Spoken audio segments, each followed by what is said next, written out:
Good afternoon, everyone. Thank you for being here. My name is Reed Wodick. I'm the interim city manager for the city of Lynchburg, and on behalf of my colleagues, I would like to welcome you to the Lynchburg Regional Vaccination Center. Since its opening, this facility has served as a gateway for our efforts to vaccinate this community as people who have taken their health and welfare into the fight against the pandemic. We've helped major employers make sure that their workforces remain healthy, and we've ensured that critical public services are maintained as we are available to everyone in our community. So as you know, the city, in partnership with Centra as well as the health district, entered into an agreement with Liberty University 2 months ago for the use of this space. They graciously allowed us to use the space free of charge, and is certainly an excellent example of how the university is engaged with the community in our time of need. So since we secured this space in early February, thousands of residents of the Central Virginia region have been vaccinated here, and I'm proud to let you know about the work that's been done so far. So as we began our effort, certainly our vaccine supply is limited, as it still is, but that provided for us an opportunity to prepare ourselves and to practice running a vaccine clinic. As we've done that, we are now able to accommodate a capacity of around 2,000 people per day as vaccine supply allows. I do want to stress that these opportunities would have not been possible if not for the outstanding partnership between the city, the Lynchburg City Schools, the rest of the Central Virginia Regional Vaccination Task Force, which includes representatives certainly from the city of Lynchburg, Bedford, Campbell, Amherst, and Appomattox counties, as well as the Health District, Central Virginia Family Physicians, Centra, and others who have been critical in this effort. So in a few moments, Dr. Wilcoxon will give you an update on the data related to the vaccination effort as we've gone along. But before I do that, I want to take a moment just to thank everyone who has been involved in this effort in making this center effective, as well as the smaller clinics that we've had around the city and the region. Certainly there's too many people to name in this effort, but we have had people from throughout our city step forward to volunteer. We've had people in businesses that have allowed their employees to use their time as we have dedicated staff resources. Restaurants have donated food for workers. All kinds of work has gone forth to make this work. And most importantly, people have stepped forward to choose to be vaccinated in our community. So thank you for everyone who has been involved, and thanks for everyone who will be involved as we go forward. So to say the least, we have a long way to go, and I want to encourage everyone in our community who is able to get vaccinated to do so.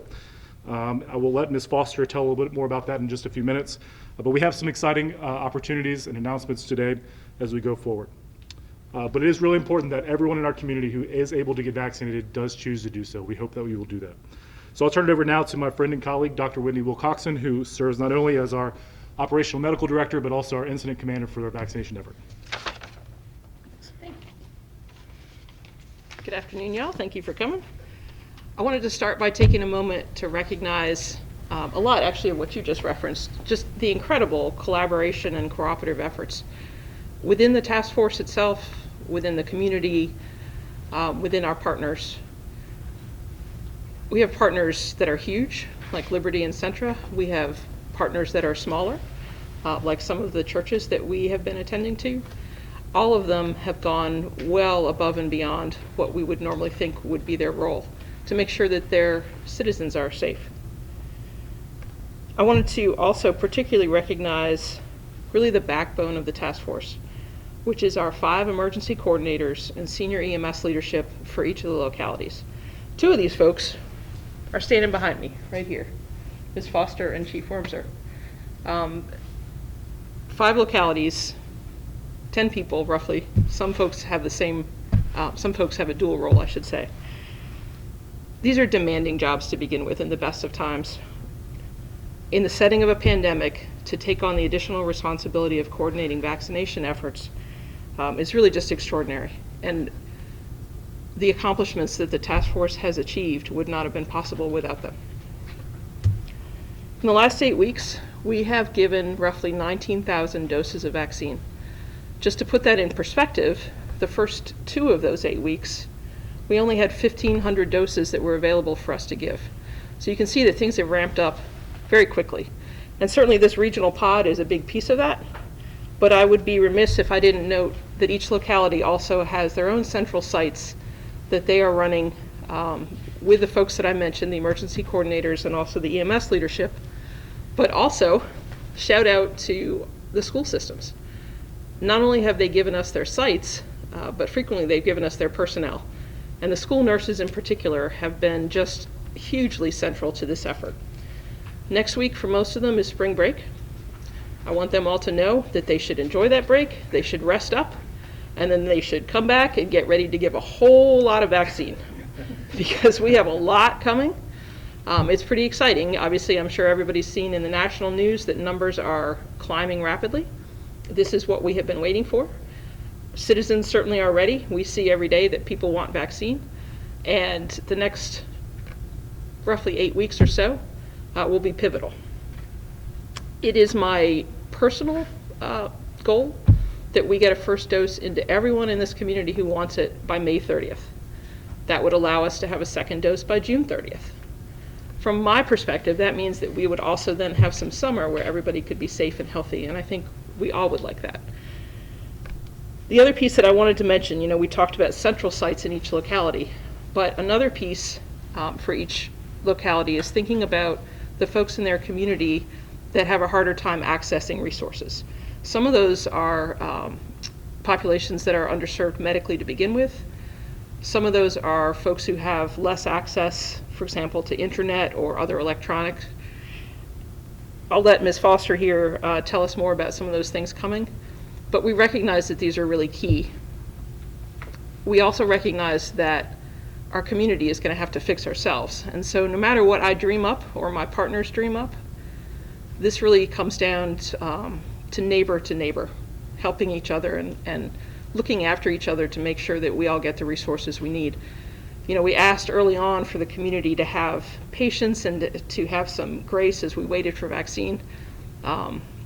This is kind of the moment that it's arriving, and we want to get to everybody, but it's going to take all of us, not just this task force. I will turn it over here now to Ms. Foster and let her update us. Thank you. Well, good afternoon. Thank y'all for being here today. I don't knock the mics over. All right. So I want to take just a moment to say thank you to everyone that has helped with getting the COVID-19 vaccine distributed. This has been a challenging time for our region as well as our locality, but we have all risen to the challenge. We've relied heavily on staff from the city, Lynchburg City Schools, and many volunteers to move these efforts along. We could not have come this far without each of them. And we want to say thank you for all of your hard work over the last 2 months. We currently have over 500 volunteers signed up to assist with these efforts. They are working in our clinics as well as our call center. They are a critical part of helping our community recover from the pandemic. We are still in need of volunteers that are able to vaccinate, and if you're interested in volunteering, please call 477-5959. I know it's been challenging to get an appointment to receive the vaccine. I know that's been one of the biggest frustrations for the people that we've talked with. So we've been working closely with the health department to get the people that are on the Virginia Department of Health's pre-registration list scheduled. As we're going through those lists, we're finding that many of them have already been scheduled or have already been vaccinated, which is great news. So now it's time to open up our call center locally. So we are going to fully open the Lynchburg Regional Vaccination Center call center. It will be open Monday through Friday between 8:30 and 4:30. Call takers will be able to assist with setting up appointments for those that are not comfortable signing up online.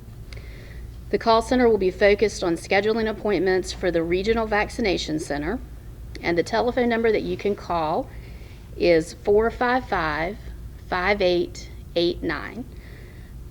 And again, that is for people that are not comfortable signing up online. We want them to have a way to connect so that we can get them registered and signed up for an appointment. For those who are more comfortable signing up online, there are links on the City of Lynchburg's Facebook page as well as the website that they can use to schedule themselves. They can pick the day and the time, and we will be updating those links on a weekly basis as we schedule more clinics. So thank you for being here today, and we'll be happy to take any questions that you might have.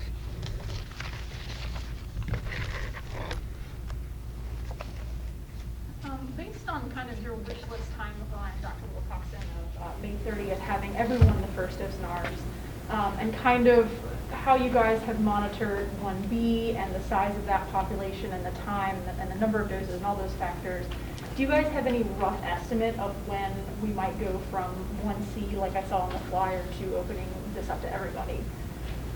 To be clear, that's, Your wish list, yeah. well, no, to be clear, that changing those are not within my control. Okay. Dr. Kerry Gately is the medical director of the health district, and I'm sure he has input from Dr. Zurin and others in the health district. I've heard anecdotally that might possibly be the middle of April, but I really don't have any evidence to support that other than what I see in the national media, just like everybody else. Obviously, there's a huge push to get a move on. We know that we're racing some of the variant strains that are either here or on their way. Plus, it's just a matter of, I don't want to say public comfort exactly, but you know, it's been a long year and a half for everybody. And the faster we move, the faster this will end. I know that you touched on this a little bit, but you were saying that some people are having spring breaks, like they're going out of town. With more people getting vaccinated, what's your recommendation for when they come back? Like with going back to work, should they quarantine or can they go right back to work? You know, I would always say to follow the CDC guidelines on all of that. But I think at this point, you know, as I said, we're a year and a half in. I think we all know the safe things to do. Wear your mask, wash your hands, don't touch your face, keep 6 feet apart. You know, in theory, traveling, as long as you're doing those, might be okay. But I think we can all look at a circumstance and identify that there's too many people too close together, or it's just not a safe situation for whatever reason. And I think we all have to be careful not to bring infection home. Is a COVID test a good idea when you get home? I would say it is, but what I can't tell you is what the availability is. So I'll give you 2 examples. Let's say that you could come home from a trip and you could get a test back in 24 hours. And until that time, you could stay home and then you get your test back and you're set and you know the answer. I mean, that sounds great. Well, let's say that the test takes 2 weeks to come back and you can't really quarantine during that time. I don't know that it gives you any additional information. What you can do in the interim is the things we just talked about. Keep your mask on, wash your hands, don't touch your face. You know, I feel frequently like a kindergarten teacher saying these things, but I think it's the things that we all heard in school, you know. Take care of yourself, get enough rest, make sure you don't get sick, wash your hands, don't touch your face, keep your mask on, cough into your elbow. You know, I'm sure there's posters out there with kindergarten phrases on them. We probably should all have them. Cool. Yes, ma'am. I think you mentioned in the last few months, we vaccinated 19,000, or gave out 19,000 doses. Could you clarify who you meant by we? Is that the health district? Is that the city of Lynchburg? Is it this specific site? So the Central Virginia Vaccination Task Force is comprised of the 5 localities: City of Lynchburg, counties of Amherst, Appomattox, Bedford, and Campbell. While we partner with the health district, we generally hold our own vaccination efforts just because of manpower. So the biggest one would be this regional pod. And then going down sort of on the menu in terms of size would be locality-based pods. So for example, that's Amherst County High School on Fridays. That is Campbell County at Rustburg Elementary School. That is Appomattox High School. That is Bedford Parks and Recs Gym. All of those areas, and frequently EC Glass for Lynchburg. All of those areas also do vaccinations, perhaps not quite as many at a time as we do here, but still part of this task force effort. And then, as we said, all of the outreach efforts, individual, neighborhood-based, maybe church-based, that sort of thing, as well as individual outreach, going to people's homes. Anything that's been accomplished by partners within the task force would fall in that number. Okay, and Reed mentioned that the vaccination center here has the capacity to give out, I think he said 2,000 doses a day. What is the current vaccine allotment for this center? It doesn't actually work that way. I know it sounds like it should, but essentially what happens is the health district allocates the task force every week a set chunk of vaccine. And then we collaborate amongst the 5 localities in the regional pod to think about where best to allocate that. So for example, Friday, Bedford is going to be, I forget the name of the church. They're going to be at a church where they've asked for vaccine to support a clinic there. And so we've planned for that, just like you might buy groceries for next week's holiday. We've come up with a list of possible sites and things that each locality wants to do, as well as vaccine for here. At this point, typically we would plan for about 2,000 people for a first dose clinic here. I would say that this pod actually can do more than 2,000. I expect it can do about 4, which is why I planned for 2,000 first doses so that we could also have second doses later on. I think that the flow that's been established here and the process that's been developed is just really, really efficient. And the group that runs this has learned from each and every clinic, and every day we've gotten a little bit faster, which is, I would say, a really impressive thing. So then, how many doses is the task force allotted every week? This week, I believe we will receive a total of roughly 7,000 doses. But the expectation, coming from both the health district and also from the national media, just anecdotally, is that availability of vaccine is about to skyrocket. And that is really what we designed this pod for. When these folks started to put this together, we had 600 doses a week. But we knew this was coming, and we knew that the infrastructure wasn't really in place in this region to support the health district. They have 4 or 5 nurses. They have a relatively small building. No matter how hard they work, they're never going to be able to match the efficiency of someplace like this. And so we wanted to build infrastructure that would support them.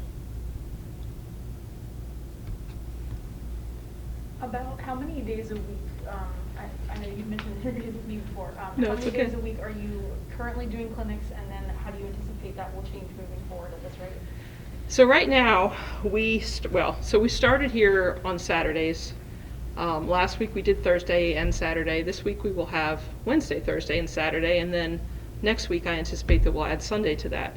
In the meantime, we have CVFP that has partnered with us for Fridays, and then I'm very excited to say that Centra is looking at partnering with us to do Mondays and Tuesdays. So our goal all along was to have this open 7 days a week, and I expect that we will be able to do that within probably the next 2 to 3 weeks. Thank you. Yes, ma'am. I know there's been a lot of discussion about the idea of walk-in appointments and that sort of thing to facilitate. We may get to that point. Right now, when I think about my own life, I don't necessarily want to stand around outside the TJ Maxx for 6 or 8 hours and find out if there's enough vaccine for me. I want a time that I can come, get a vaccine, know that it will be available. And for that reason, we still do focus on appointments.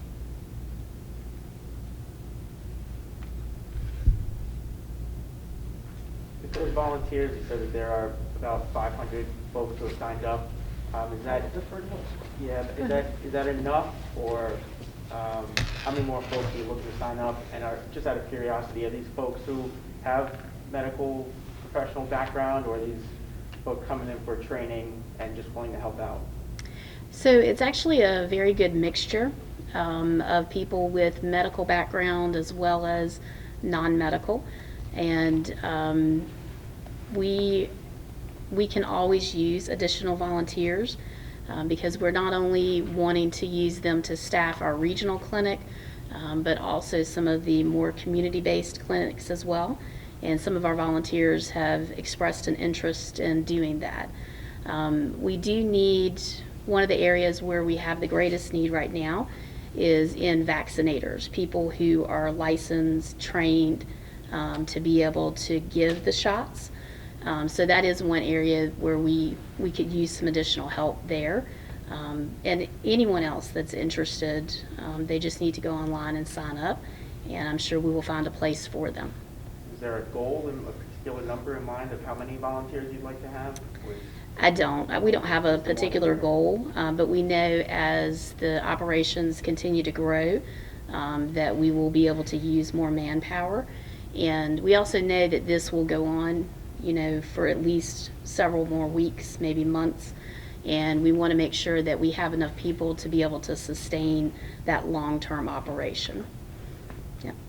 So for the appointment scheduling by phone that you guys are opening up, who exactly can call? Like anyone over the age of 16, the age of 18? Like which group of people is that for? So we want to focus on the areas in that 1C category. That will be the primary focus right now, and we want the folks that, if, like I said, if they are able to sign up online, that'll be the quicker way for them to access that information and set their own appointment. But if they have questions or if they need help signing up, we have call takers that are trained to be able to work them through the system and get them scheduled. But we are focusing on 1C right now. Okay. Yep. You mentioned some people on VDH's vaccine sign-up list are being contacted who have either already gotten a dose or have already been scheduled. Is there any way of clearing out that list to get rid of the redundancies and maybe streamline this a little more? That would be something you'd have to talk with Dr. Gately about through the health department. That we received the list from them, and I know that they've been trying to go through and filter some of that out, but right now we just don't have a great mechanism for doing that. So we want to make sure that we contact everybody on the list to make sure that nobody gets missed. But we are pretty quickly, going through that list and signing the people up that want to be signed up, and the others, we're basically crossing them off of our list that we don't need to follow up with them anymore.